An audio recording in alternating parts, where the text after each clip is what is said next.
انہی دنوں کا واقعہ ہے کہ شام کی شہزادی نیلوفر کی شادی ایران کے شہزادہ احمر سے ہوئی اور شادی کے بعد ان دونوں نے عراق کی سیر کو جانے کا ارادہ کیا۔ شہزادی نیلوفر بے حد حسین و جمیل تھی۔ شہزادہ احمر بھی بہت خوبصورت اور بہادر جوان تھا۔ وہ دونوں گھوڑوں پر سوار ہو کر عراق کی طرف روانہ ہوئے تو ان کے ساتھ حفاظت کے لیے چند سپاہی تھے۔ سپاہی ان دونوں سے چند قدم پیچھے اپنے گھوڑوں پر سفر کر رہے تھے۔ دوپہر کے وقت وہ ایک جنگل کے قریب پہنچے تو آرام کرنے کے لیے درختوں کے سائے میں رک گئے۔ وہاں انہوں نے کھانا کھایا۔ کھانے کے بعد شہزادے نے شہزادی نیلوفر سے کہا، آؤ جنگل میں شکار کھیلتے ہیں، پھر سفر کریں گے۔ انہوں نے سپاہیوں کو وہیں چھوڑ دیا اور گھوڑوں پر سوار ہو کر جنگل میں داخل ہو گئے۔ چلتے چلتے وہ جنگل کے وسط میں پہنچ گئے۔ وہاں پانی کا ایک تالاب تھا جس میں مرغابیاں تیر رہی تھی۔ شہزادی کو یہ نظارہ اچھا لگا اور وہ وہیں ٹھہر گئی۔ شہزادے تم جاؤ شکار کھیلو، میں یہاں بیٹھی ہوں، اے شہزادہ نے احمر سے کہا۔ شہزادہ احمر آگے بڑھ گیا۔ شہزادی نیلوفر گھوڑے سے اتر کر تالاب کے کنارے بیٹھ گئی اور مرغابیوں کو دیکھنے لگی۔ چند منٹ ہی گزرے تھے کہ شہزادی کے قریب ایک خوفناک شکل کا جن نمودار ہوا۔ اس نے شہزادی کو پکڑ لیا۔ شہزادی چیخنے چلانے لگی۔ اس کی چیخ و پکار سن کر شہزادہ احمر واپس پلٹا۔ ابھی وہ دور ہی تھا کہ اس نے خوفناک جن کو فضا میں بلند ہوتے ہوئے دیکھا۔ شہزادی اس جن کے ہاتھوں کی گرفت میں دبی ہوئی چلا رہی تھی، او بدبخت چھوڑ دے شہزادی کو۔ شہزادہ احمر نے جن کو للکارا، ورنہ تیروں سے جلنی کر دوں گا۔ ہا ہا ہا، جن نے کہکا لگایا، کیوں چھوڑ دوں؟ اسے اغوا کرنے کے لیے تو مجھے میرے آقا نے بھیجا ہے، اور تمہارے تیر مجھے کوئی نقصان نہیں پہنچا سکتے، کیونکہ میں طلسمی جن ہوں اور کچرا جادوگر کا غلام ہوں جو طلسمی نگری کا بادشاہ ہے۔ اتنا کہہ کے وہ جن ایک دم شہزادی سمیت غائب ہو گیا۔ شہزادہ احمر بے حد پریشان ہوا۔ جن کہیں نظر نہیں آ رہا تھا۔ اسی پریشانی میں شہزادہ جنگل میں نکل کر سپاہیوں کے پاس آیا۔ اسے تنہا دیکھ کر سپاہی حیران ہوئے۔ شہزادہ حضور، شہزادی صاحبہ کہاں ہے؟ ایک سپاہی نے پوچھا۔ اسے ایک طلسمی جن اٹھا کر لے گیا ہے، شہزادہ احمر نے بتایا۔ کیا تم جانتے ہو طلسمی نگری کہاں ہے؟ نہیں حضور، البتہ خواجہ عمرو عیار ضرور جانتا ہوگا، کیونکہ وہ طلسم ہوشربا آتا جاتا رہتا ہے، سپاہی نے بتایا۔ عمرو کون ہے اور کہاں رہتا ہے؟ شہزادے نے چونکتے ہوئے پوچھا۔ وہ بغداد میں رہتا ہے، جادوگر کا خاص دشمن ہے اور انہیں لوٹنے کے لیے ان کے ملک جاتا رہتا ہے، دوسرے سپاہی نے بتایا۔ ہو سکتا ہے طلسمی نگری، چلو عمرو کے ملک چلتے ہیں، شہزادہ احمر نے سپاہی سے کہا۔ وہاں عمرو سے معلومات حاصل کرنے کے بعد وہ شہزادی کو کچرا جادوگر کے چنگل سے آزاد کرانے طلسمی نگری جاؤں گا اور کچرا جادوگر کو سخت سزا دوں گا۔ محافظ سپاہی شہزادہ احمر کے ہمراہ بغداد کی طرف روانہ ہو گئے۔ شام تک وہ بغداد پہنچ گئے۔ شہزادے نے سپاہی کو ایک سرائے میں ٹھہرایا اور خود تنہا عمرو سے ملنے چل پڑا، لیکن وہ عمرو کے گھر سے واقف نہ تھا، بلکہ یہ شہر بھی اس کے لیے اجنبی تھا۔ بھائی، خواجہ عمرو عیار کہاں رہتا ہے؟ اس کا گھر کہاں ہے؟ شہزادے نے ایک راہگیر سے پوچھا۔ تم اجنبی معلوم ہوتے ہو، راہگیر نے اسے غور سے دیکھتے ہوئے کہا۔ آؤ میں تمہیں اس کا گھر دکھا دوں۔ شہزادہ احمر راہگیر کے ساتھ چل دیا۔ چلتے چلتے راہگیر ایک گھر کے سامنے پہنچا اور رک کر بولا، یہ ہے خواجہ عمرو عیار کا گھر۔ شہزادہ احمر نے راہگیر کا شکریہ ادا کیا۔ راہگیر واپس چلا گیا۔ شہزادہ آگے بڑھا اور دروازے پر دستک دینے لگا۔ خواجہ عمرو عیار گھر میں بیٹھا کسی گہری سوچ میں گم نظر آ رہا تھا۔ اس کی بوڑھی بیوی کمرے میں داخل ہوئی، لیکن عمرو نے اس کی طرف نہ دیکھا۔ اے میاں، کس سوچ میں غرق ہو گئے ہو؟ بیوی نے پوچھا۔ اوہ، کیا ہوا؟ کون غرق ہو گیا؟ عمرو نے ایک دم چونکتے ہوئے گھبرا کر پوچھا۔ لا حول ولا قوت، بیوی نے خفا ہو کر کہا۔ میں کہہ رہی ہوں سمجھ جاؤ۔ عمرو اس کی بات کو کاٹتا ہوا بولا، تم شیطان کو بھگانے کے لیے لا حول ولا قوت کہہ رہی ہو؟ ارے میں تم سے کہہ رہی ہوں، بیوی نے غصے سے کہا۔ اتنی دیر سے کیا سوچ رہے ہو؟ عمرو ٹھنڈا سانس لے کر بولا، بیگم بہت دن ہو گئے ہیں سیر و سیاحت نہیں کی، بڑا دل چاہ رہا ہے کہ سفر کرنے کو سوچ رہا ہوں کل طلسم ہوشربا چلا جاؤں، پڑے پڑے تو میں بیمار ہو جاؤں گا۔ نہیں، کوئی ضرورت نہیں ہے جانے کی، بیوی نے سخت لہجے میں کہا۔ تم بہت بوڑھے ہو چکے ہو، اس لیے اب سفر مت کرو، آرام سے بقیہ زندگی گھر میں گزارو، اپنے آپ کو خوار مت کرو۔ مگر گھر کے اخراجات کے لیے رقم کی ضرورت ہے، وہ کہاں سے لوں؟ عمرو نے بہانہ بنایا۔ ارے ابھی پچھلے مہینے جو لوٹ مار کر کے آئے ہو وہ نکالو اپنی زنبیل سے۔ بیوی نے اسے گھورتے ہوئے تیزی سے کہا۔ وہ پیسے تو کب کے ختم ہو چکے ہیں بیگم، سارا مال میں نے غریبوں، یتیموں، مسکینوں میں بانٹ دیا، انہوں نے مسکراتے ہوئے کہا۔ کیوں جھوٹ بول رہے ہو بڑھاپے میں؟ بیوی نے غصے سے کہا۔ تمہاری بیوی؟ عمرو نے زنبیل میں ہاتھ ڈال کر باہر نکالا تو اس میں اشرفین سے بڑی تھیلی تھی۔ اس نے تھیلی بیوی کے حوالے کی اور وہ خوش ہو گئی۔ عمرو، میں جانتی ہوں تمہاری زنبیل میں جادوگر کی لوٹے ہوئے خزانے موجود ہیں، مگر تمہارے سوائے اس میں سے کوئی بھی پیسہ نہیں نکال سکتا۔ بیگم، تم سمجھتی ہو کہ کنجوس ہوں اس لیے ان خزانوں سے خرچ نہیں کرتا، عمرو بولا۔ حالانکہ میں صرف غریبوں کو دینے کے لیے لوٹ مار کرتا ہوں، اور جادوگر کو اس لیے لوٹتا ہوں کہ وہ کافر ہے، اللہ اور رسول صلی اللہ علیہ وآلہ وسلم کے دشمن ہیں۔ اگر میں جہاد کے لیے جنگ میں حصہ لوں تو وہ 4 کافروں کو ہلاک کر سکوں گا، لیکن لوٹ مار میں کئی جادوگر کو جانی نقصان پہنچا کر لوٹتے ہوئے مال سے غریبوں کی مدد کرتا ہوں۔ میرے نزدیک یہ ایک بہت بڑی نیکی ہے، مگر تم اس بات کو نہیں سمجھتی۔ کیوں نہیں سمجھتی؟ بیوی نے غصے سے کہا۔ کیا میرے پاس عقل نہیں ہے؟ عقل ہوتی تو تم مجھے سفر سے نہ روکتی، تمہاری عقل گھاس چرنے کے لیے گئی ہوئی ہے بڑھاپے میں، عمرو نے مسکرا کر کہا۔ ارے میں بوڑھی ہوں تو تم کون سے جوان ہو، قبر میں پاؤں تمہارے، بیوی نے جل کر کہا۔ میں جوان نہیں ہوں لیکن جوانوں سے زیادہ کام کرتا ہوں، عمرو نے ہنستے ہوئے، جلد ہی میں نئی شادی کر لوں گا، کر کے دیکھو، زہر دے دوں گی تمہاری نئی بیوی کو بھی، تمہیں بھی۔ بیوی غرائی، اسی لمحے دروازے پر دستک ہوئی۔ عمرو کچھ کہے بغیر دروازہ کھولنے کے لیے چلا گیا۔ دروازہ کھول کر عمرو نے باہر دیکھا تو حیران رہ گیا۔ وہاں ایک نوجوان کھڑا تھا جو بہت خوبصورت تھا، اس نے شاہانہ لباس پہن رکھا تھا۔ اس خوبصورت نوجوان نے اسے سلام کیا۔ تم مجھے شکل و صورت سے ایران کے باشندے اور لباس سے شہزادے لگتے ہو، عمرو نے مسکراتے ہوئے کہا۔ تم بالکل ٹھیک سمجھے ہو عمرو، میں واقعی ایران کا شہزادہ احمر ہوں، شہزادے نے سر ہلا کر کہا۔ تو پھر باہر کیوں کھڑے ہو شہزادے، آؤ اندر آؤ، عمرو بولا۔ ایران کا بادشاہ میرا مہربان دوست ہے، کیا تمہیں معلوم نہیں؟ نہیں خواجہ، میں تو تمہاری تعریف سن کر آیا ہوں، شہزادے نے اندر قدم رکھتے ہوئے کہا۔ مجھے اس وقت تمہاری مدد کی ضرورت ہے۔ عمرو شہزادہ احمر کو عزت کے ساتھ اندر کمرے میں لایا اور کرسی پر بٹھایا۔ پھر بیوی سے بولا، بیگم، یہ میرے دوست ایرانی بادشاہ کا بیٹا شہزادہ احمر ہے، اس کی خاطر تواضع کرو، کھانا لاؤ۔ نہیں خواجہ، جب تک میری بیوی شہزادی نیلوفر مجھے واپس نہیں مل جاتی میں کھانا نہیں کھاؤں گا، شہزادے نے تیزی سے کہا۔ شہزادی نیلوفر کہاں ہے؟ عمرو نے چونکتے ہوئے پوچھا۔ مجھ سے ایک خوفناک جن اٹھا کر لے گیا ہے، شہزادے نے بتایا۔ کس جگہ؟ مجھے پتہ نہیں۔ وہ کوئی طلسمی جن تھا؟ عمرو نے حیرت سے سوال کیا۔ ہاں، اس نے بتایا کہ وہ ایک کچرا جادوگر کا غلام ہے، شہزادے نے جواب دیا۔ پھر اس نے تفصیل سے پورا واقعہ بیان کر ڈالا۔ میں اسی سلسلے میں تمہاری مدد حاصل کرنے آیا ہوں۔ تم مجھ سے کس قسم کی مدد چاہتے ہو شہزادے؟ عمرو نے پوچھا۔ مجھے بتاؤ طلسمی نگری کہاں ہے اور میں وہاں کیسے جا سکتا ہوں؟ شہزادے نے اسے اپنا مطلب بتایا۔ عمرو نے مسکراتے ہوئے کہا، شہزادے، بے شک تم بہادر باہمت جوان ہو، لیکن تم یہ معاملہ مجھ پر چھوڑ دو۔ اور کیا تم جانتے ہو طلسمی نگری کے بارے میں؟ شہزادے نے چونک کر پوچھا۔ میں نہیں جانتا کہ طلسمی نگری کہاں ہے، لیکن میں طلسمی ہوشربا کے کسی جادوگر سے معلوم کر لوں گا۔ پھر میں اس کچرا جادوگر کا ایسا کچرا بناؤں گا کہ آئندہ کسی جادوگر مسلمان لڑکی کو اغوا کرنے کی جرأت نہیں ہوگی۔ طلسم ہوشربا کے تمام جادوگر، وہاں کے شہنشاہ افراسیاب بھی مجھ سے ڈرتے ہیں۔ خواجہ، مجھے بھی ساتھ لے چلنا، شہزادے نے جوشیلے لہجے میں کہا۔ میں کچرا جادوگر سے شہزادی کے اغوا کا انتقام لوں گا۔ ارے بولے شہزادے، اس کچرا سے کچھ باقی بچا ہو تو انتقام لوں گا نا، عمرو نے ہنس کر کہا۔ ارے میں تو اس بک کچرے کو بنا دوں گا کوڑا کرکٹ، اس کے جسم کے ہزاروں ٹکڑے کچرے کے ڈھیر بل مل جائیں گے، پھر وہ نہ کچرا رہے گا نہ بکرا۔ تم دیکھو تو صحیح میں کیا حشر کرتا ہوں اس خبیث کا۔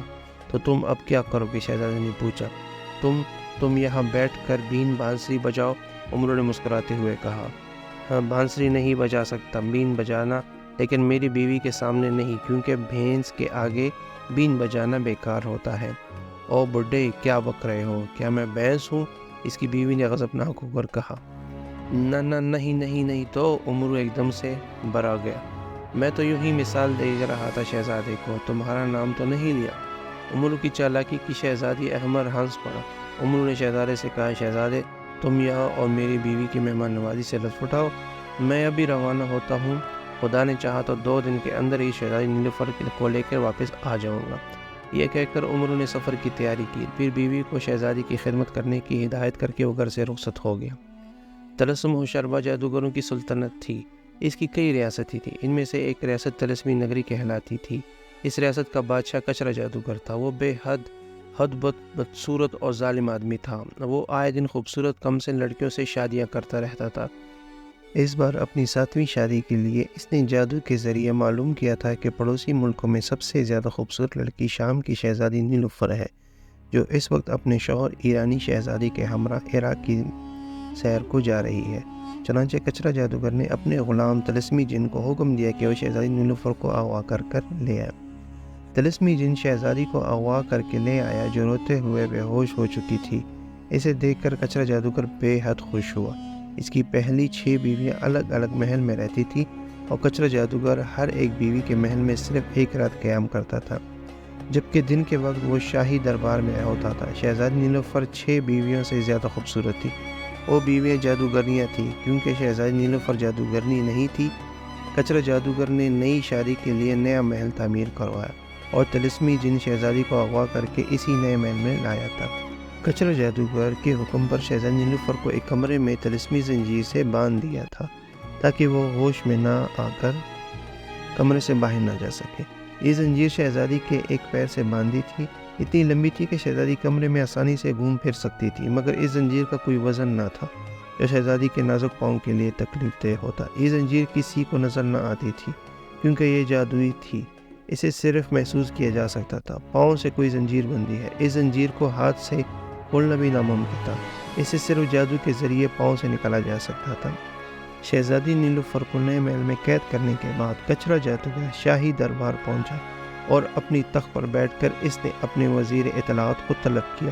وزیر اطلاعات اپنی کرسی سے اٹھ کر اس کے قریب آیا۔ کچرا جادوگر نے اسے کہا، پوری نگری میں اعلان کر دو کہ کل میں شام کو شہزادی نیلوفر سے شادی کروں گا۔ بہت بہتر حضور، ابھی اعلان کر دیتا ہوں، وزیر اطلاعات نے مؤدبانہ لہجے میں کہا۔ نگری والوں کو یہ بھی بتا دیا جائے کہ میری شادی میں ہر خاص و عام کو شریک ہونا چاہیے۔ کچرا جادوگر بولا، خوب جشن منایا جائے گا۔ اس کا حکم سن کر وزیر اطلاعات فوراً تبادل کو طلب کر کے ہدایت کی، نگری میں بادشاہ کی نئی شادی کی منا دی جائے۔ حضور، کیا آپ شہزادی سے شادی کرنے شام جائیں گے؟ ایک وزیر نے دبی زبان میں کچرا جادوگر سے پوچھا۔ نہیں بونگا جادوگر، شہزادی اس وقت ہمارے نئے محل میں قید ہے، کچرا جادوگر مسکرا کر کہا۔ ہم نے اسے طلسمی جن کے ذریعے اغوا کیا ہے، پھر تو آپ کو اعلان کیے بغیر شادی کرنی چاہیے، بونگا جادوگر رائے دی۔ کیوں؟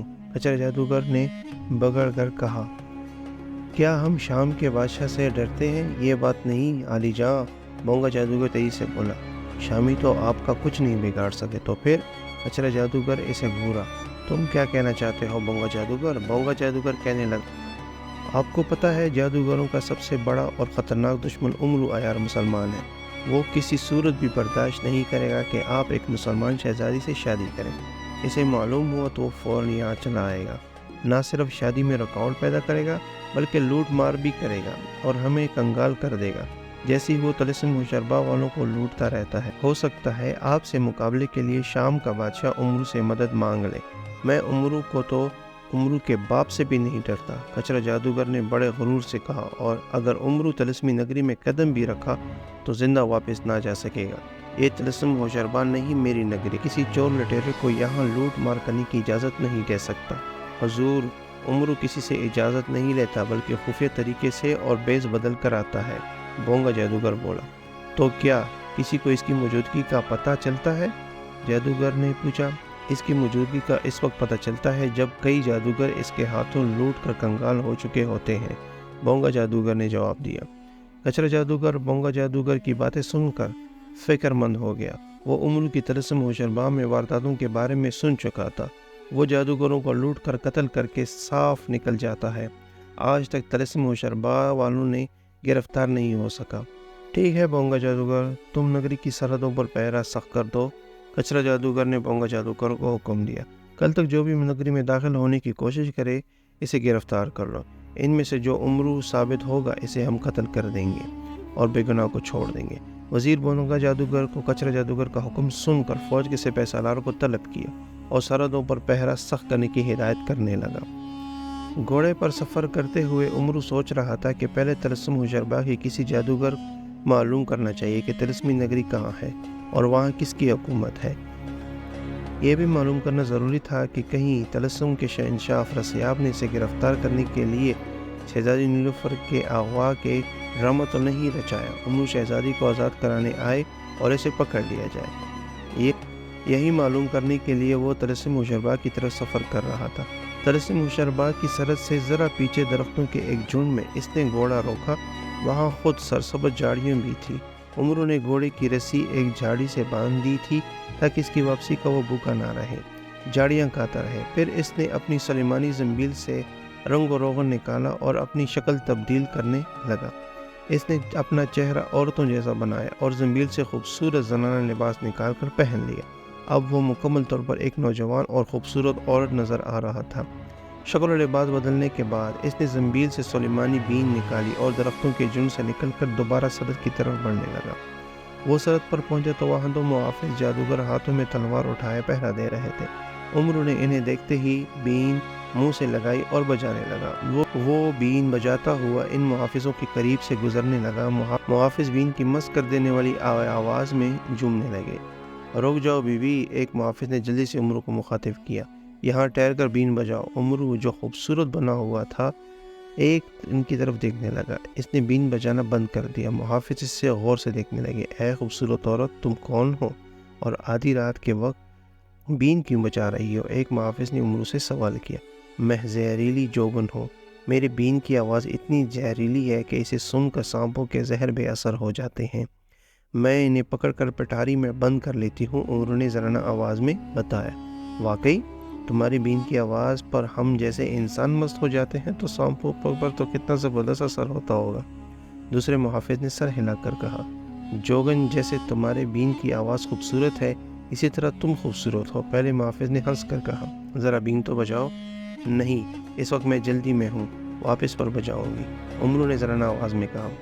جلدی کس بات کی ہے؟ محافظ نے کہا، ہم تو ابھی سنیں گے۔ دراصل ایک خطرناک ناگ جو میری پٹاری سے نکل کر بھاگا ہے، اسے پکڑنے کے لیے میں ادھر آئی ہوں، عمرو نے کہا۔ میرا خیال ہے کہ وہ طلسمی نگری کی طرف گیا ہے، اسی راستے سے، مگر طلسمی نگری کا راستہ تو یہ نہیں ہے، ادھر تو طلسم ہوشربا ہے، ایک محافظ نے کہا۔ اچھا، طلسمی نگری کس طرف ہے؟ عمرو نے پوچھا۔ تم مجھے راستہ بتا دو، میں تمہیں بین سنا دوں گی، دوسرے محافظ نے کہا۔ راستہ میں بتاؤں گا، لیکن تم یہ بتاؤ تمہاری ابھی شادی تو نہیں ہوئی؟ نہیں، ابھی تو میں کنواری ہوں، عمرو بولا۔ شادی کروں گی تو کسی جادوگر سے کروں گی، وہ میرے لیے جادو سے سانپ پکڑ کر لائے۔ ارے میں بھی تو جادوگر ہوں، میرا نام فالسا جادوگر ہے، وہ محافظ تیزی سے بولا۔ مجھ سے شادی کر لو نا۔ مگر تم شادی کیسے کرو گے؟ تم تو یہاں پہرے دار ہو، عمرو نے کہا۔ چھٹی ہونے کے بعد مجھ سے شادی کی بات کرنا۔ عمرو کی بات سن کر فالسا جادوگر نے اپنے ساتھی محافظ سے کہا، یارا میں چھٹی کر کے جا رہا ہوں، سردار آئے تو اسے کہنا میں نے بخار کی وجہ سے چھٹی کر لی، کل رات آ کر پہرا دے دوں گا۔ پھر اس نے عمرو سے کہا، چلو جوگن، میں نے چھٹی کر لی، اب فارغ ہوں، مجھ سے شادی کی بات کرو۔ عمرو نے ایک چٹان کی طرف اشارہ کرتے ہوئے کہا، اس طرف چل کر باتیں کرتے ہیں، تمہارے ساتھی کے سامنے مجھے شرم آتی ہے۔ یہ کہہ کر عمرو چٹان کی طرف بڑھنے لگا۔ فالسا جادوگر اس کے ساتھ چل پڑا۔ فالسا جادوگر خوش تھا کہ جوگن اس سے شادی کرے گی۔ وہ عمرو کے ہمراہ چٹان کی طرف بڑھ رہا تھا۔ چٹان کی آڑ میں پہنچ کر عمرو رک گیا۔ وہاں سے فالسا جادوگر کا ساتھی محافظ نہیں نظر آ رہا تھا اور نہ ہی وہ انہیں دیکھ سکتا تھا۔ فالسا جادوگر، تم کتنے بیوقوف ہو، سرعام مجھ سے شادی کی بات کرنے لگے، عمرو نے زنانہ آواز میں کہا۔ تو پھر کہاں کرتا؟ فالسا جادوگر نے پوچھا۔ مجھ سے پوچھتے ہو؟ کیا تمہاری کھوپڑی میں بھیجا و دماغ عقل نہیں ہے؟ عمرو نے ہنس کر کہا، ارے مجھے اپنے ساتھ لے چلو، اپنا گھر دکھاؤ، پھر میں شادی کروں گی۔ آخر شادی کے بعد ہمیں غاروں میں تو زندگی نہیں گزارنی۔ غاروں میں کیوں زہریلی جوگن؟ طلسم ہوشربا میرا شاندار محل ہے، فالسا جادوگر نے مسکراتے ہوئے کہا۔ وہاں زندگی گزارنے کی ہر آسائش، ہر سہولت موجود ہے، چلو تمہیں دکھاتا ہوں۔ کوئی عقل کی دوا لو فالسا جادوگر، میں پیدل اتنا سفر کیسے کروں گی؟ عمر نے ہنستے ہوئے کہا، کوئی سواری بنا لو، اگر تمہیں سواری بنانا نہیں آتا تو کسی سے سیکھ لو۔ نہیں، میں بنا لیتا ہوں، مجھ سے بڑا کوئی جادوگر نہیں ہے، فالسا جادوگر نے بڑے فخر سے کہا۔ پھر اس نے ایک شطر پڑھ کر زمین پر پھونکا، فوراً اس کے سامنے ایک خوبصورت ہوائی تخت نمودار ہو گیا۔ وہ دونوں تخت پر بیٹھے۔ فالسا جادوگر نے تخت کو اپنے محل کی طرف چلنے کا حکم دیا اور تخت فضا میں بلند ہو کر شہر کی طرف اڑنے لگا۔ فالسا جادوگر، تمہارا تخت بہت خوبصورت ہے اور تمہارے حکم پر اڑتا ہے۔ عمر نے کہا، کیا یہ میرا حکم نہیں مان سکتا؟ کیوں نہیں؟ فالسا جادوگر بولا، اس پر جب تک میں خود موجود ہوں تمہارا حکم مانتا رہے گا۔ اچھا؟ عمر نے جیب سے برفی کا لفافہ نکال کر، پھر یہ بڑا عجیب و غریب تخت ہے، ہاں طلسمی ہے نا؟ فالسا جادوگر نے لفافے کی طرف دیکھتے ہوئے بولا، مگر یہ لفافہ کیسا ہے؟ یہ برنی ہے، پیٹ بھر جانے کے بعد یہ بچ گئی تھی، اسے پھینکنے ہی ہوا میں خیال آنے لگا، ترک کر دیا کہ کسی کو ضرورت مند کو دے دوں گی۔ عمر نے کہا، بڑی لذیذ ہے۔ اس نے برفی کا ایک ٹکڑا نکال کر فالسا جادوگر کو دے دیا۔ فالسا جادوگر نے برفی کھائی اور کھاتے ہی بے ہوش ہو کر گر پڑا، کیونکہ برفی نشہ آور تھی۔ عمر نے لفافہ واپس زنبیل میں رکھا اور طلسمی تخت سے بولا، رخ بدل کر طلسمی نگری چلو۔ طلسمی تخت کا رخ فوراً بدل گیا اور مغرب کی سمت میں اڑنے لگا۔ عمر نے زنبیل سے رنگ و روغن عیاری نکالی اور اپنی شکل تبدیل کرنے لگا۔ اس نے خود کو فالسا جادوگر کا ہم شکل بنا دیا۔ اس نے لباس تبدیل کر لیا، پھر اس نے فالسا جادوگر کو اپنا ہم شکل بنایا۔ اس کے ہاتھ پاؤں باندھ کر زمین میں پیوست کر دی۔ اس نے فالسا جادوگر کو اٹھا کر اپنی زمین میں ڈالا اور زمین سے بین نکالی اور سامنے رکھ دی۔ کچھ دیر بعد اوپر سے ایک آبادی کی روشنی نظر آنے لگی۔ وہ سمجھ گیا کہ وہ روشنیاں طلسمی نگری کی ہیں۔ طلسمی تخت طلسمی نگری کی سرحد پر اترا۔ عمر نے تخت کو حکم دیا۔ طلسمی تخت تیزی سے اس آبادی کے قریب جا پہنچا۔ آبادی کی سرحد پر کھڑے ہو کر محافظوں نے بھی تخت دیکھ لیا، یہی سمجھے کہ باہر سے کوئی جادوگر آیا ہے۔ چنانچہ جو ہی تخت زمین پر اترا، چند محافظ اس کی طرف لپکے۔ عمر نے بین اٹھا کر منہ سے لگائی اور بجانے لگا۔ بین کی آواز پر جادوگر محافظ مست ہونے لگے۔ ایسی خوبصورت اور جادوئی اثر والی آواز انہوں نے پہلے کبھی نہ سنی تھی۔ تم سپیرے ہو؟ ایک محافظ جھومتا ہوا عمر سے بولا۔ کیونکہ جادوگر معلوم ہوتے ہو۔ سپیرے، تم کون ہو؟ ادھر کیوں آئے ہو؟ دوسرے محافظ نے پوچھا۔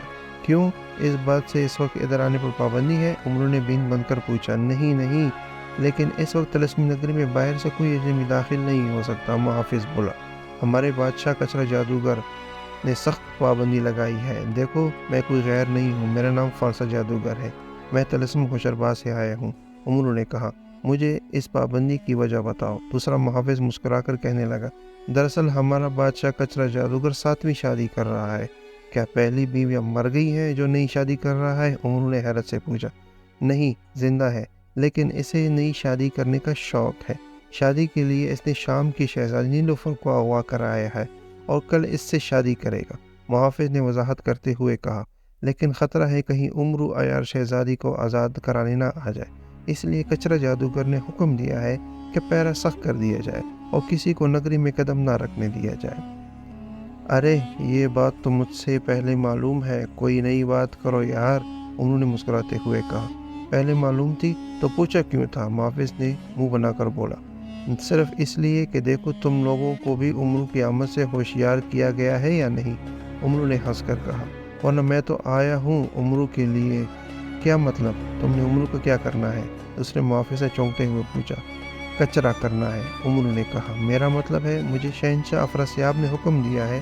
کس بات کا حکم دیا ہے شہنشاہ نے؟ پہلے محافظ نے حیران ہو کر پوچھا۔